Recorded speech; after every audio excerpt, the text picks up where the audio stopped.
Steve, special call my carrot, agus imrims na tosa le na gailo. Agus enough how we can clafty enough an cad a focus was on that again. No Liathróid focus.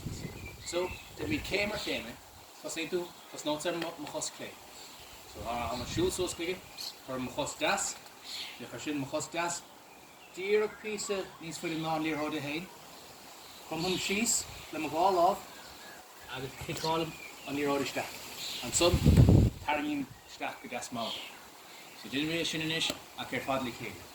Looking at the tack Suas for the fuss, Piocadh, piece of Piocadh, crumb cheese, there's some cuss ellen son, kick all stack at lava, and carrying on Liathróid sauce stacks now.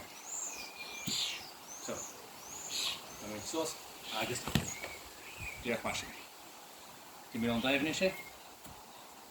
You do reach, turn to on cuss ellen. Just piece of Piocadh harsh Liathróid, Nero at it. Chroma two sheets of the ball off my shot. And it's kick on two stack out, it's tearing in two stacks enough.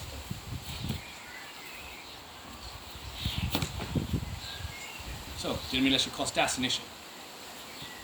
The deer rod kiana actually a team.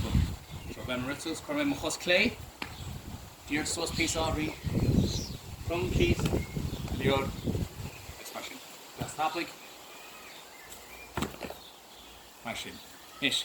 Tríle sin íanamh leis an dá chos agus beidir tríd cúig ceann íanamh as chéile gan é bhotú.